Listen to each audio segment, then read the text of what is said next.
안녕하세요, 여러분. 레스타입니다. 오늘은 캡처보드를 하나 소개해드리려고 가져왔습니다. 작년만 해도 이제 코로나 때문에 캡처보드가 굉장히 인기가 많았어요. 아시는 분들은 아시겠지만 이제 작년에는 재택근무라든지 또 원격 수업이 굉장히 활발하게 이루어져가지고 웬만한 카메라에는 전부 다 캡처보드가 들어가서 원격 수업이나 뭐 화상회의 같은 걸 했었습니다. 기본적으로 노트북이나 스마트폰에 있는 카메라 같은 경우에는 해상도도 좋지 않고 또 외부적으로도 여러 장비들을 연결할 수 없는 그런 한계 때문에 보통은 외부 카메라에다가 캡처보드를 연결해서 원격 수업이나 화상회의를 진행했었죠. 그래서 정말 오랜만에 소개해드린 캡처보드인데 오늘 소개해드린 캡처보드는 에버미디어의 BU113 굉장히 작은 초소형 캡처보드예요. 이런 식으로 크기는 굉장히 작지만 이 캡처보드는 굉장히 놀라운 스펙을 가지고 있습니다. 무려 4K에 30프레임 녹화가 가능해요. 4K 30프레임 녹화가 얼마나 대단한 거냐면 보통 캡처보드 같은 경우에는 외부 전원이 필요해요. 하지만 이 제품은 외부 전원이 필요하지 않습니다. 오로지 USB 전원을 이용해서만 이 캡처보드를 동작할 수 있어요. 자, 그렇다면 어떻게 연결하고 또 어떻게 사용하는지 한번 보여드릴게요. 자, 우리가 가장 많이 사용하는 캡처 프로그램인 OBS 스튜디오입니다. 만약에 화상회의를 한다고 가정을 하면 기본적으로 노트북에 달려있는 웹캠을 이용해서 사용하죠. 비디오 캡처 장치에서 페이스타임 이런 식으로 노트북에 있는 웹캠을 이용해서 캡처를 하게 됩니다. 하지만 아쉽게도 최대 해상도가 HD 화질이에요. 아주 만족스러운 해상도는 아니죠. 그냥 어느 정도 준수한 해상도를 가지고 있습니다. 이 상태에서 녹화 시작을 누르면 녹화가 시작되면서 지금 웹캠을 이용해서 녹화를 하고 있습니다. 맥북 자체의 웹캠도 그렇게 나쁜 해상도가 아니기 때문에 뭐 그렇게 못 봐줄 만한 해상도는 아니죠. 물론 화면에 나오는 대상자에 따라 다르겠지만요. 이 정도만 해도 만족스럽게 사용하시는 분들 계실 거예요. 하지만 여기서 좀 더 해상도 욕심, 장비 욕심이 가지고 계신 분들 있겠죠. 그런 분들은 이 캡처보드를 이용하면 됩니다. 자, 이 캡처보드에 보면 앞쪽에 USB-C 단자가 있어요. 이곳에다가 케이블 연결해주고 반대쪽 USB 단자는 노트북에 연결해줄게요. 그리고 캡처보드 반대쪽에는 HDMI 단자가 있습니다. 여기다가 HDMI 케이블 연결해주고 그리고 반대쪽 HDMI 단자는 여러분이 가지고 계신 카메라에다 연결해주면 돼요.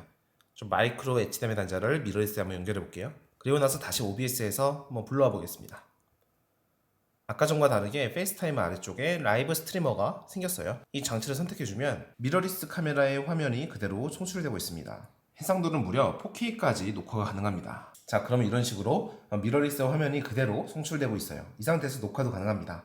녹화 시작을 누르면 이런 식으로 미러리스 카메라 화면이 그대로 녹화가 되고 있는 상태예요. 한번 좀 전에 촬영했던 이제 맥북의 웹캠과 한번 화질을 한번 비교해 보세요. 물론 크게 차이 난다고 생각하시는 분도 계시고 안 그러신 분도 계시겠죠. 하지만 화면의 뭉개짐이나 그런 선회도에 따라서 미러리스 카메라가 아무래도 훨씬 더 화질이 좋게 나오고 있어요.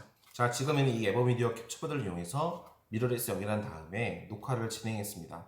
그러면 이 미러리스 화면이 캡처보드를 통해서 컴퓨터로 녹화가 저장이 되는 거죠. 물론 지금은 이 미러리스 카메라를 연결했지만 HDMI 장비 모두 다 가능합니다. 뭐 게임기라든지 컴퓨터, 뭐 스마트폰도 가능합니다. HDMI 전송을 할 수 있는 모든 디바이스들은 이 캡처보드를 통해서 녹화할 수 있어요. 그래서 여러분들이 뭐 보고 싶은 뭐 영상이라든지 뭐 게임 화면이라든지 그런 것들을 얼마든지 저장할 수가 있죠. 물론 그런 기능들은 이전에 출시되었던 캡처보드들과 크게 다르지 않습니다. 이 캡처보드의 가장 큰 특징은 굉장히 가볍고 성능이 좋다는 거예요. 그렇기 때문에 이 가벼운 무게를 이용해서 또 다른 연출을 할 수 있습니다. 바로 스마트폰에 연결해서 송출이 가능해요. 물론 안드로이드 스마트폰은 가능합니다. 라이브 스트리머라는 이제 어플을 이용해서 송출이 가능한데 OBS에서 이제 미디어 소스를 선택한 다음 아래쪽에 입력과 입력 형식을 여러분이 사용하시는 인터넷 네트워크로 연결을 해주셔야 돼요. 자세한 설명은 라이브 스트리머 어플을 통해서 확인할 수가 있어요. 그런 다음에 미러리스에 캡처보드를 연결한 다음 캡처보드에서 스마트폰에 연결해 줍니다. 그러면 외부 화면 전송을 할 수 있는 탭이 생겨요.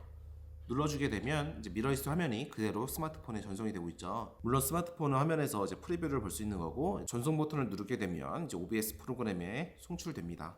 물론 이때에는 이제 같은 와이파이를 사용해야지만 송출이 가능해요. 그리고 OBS에서 녹화를 할 수가 있죠.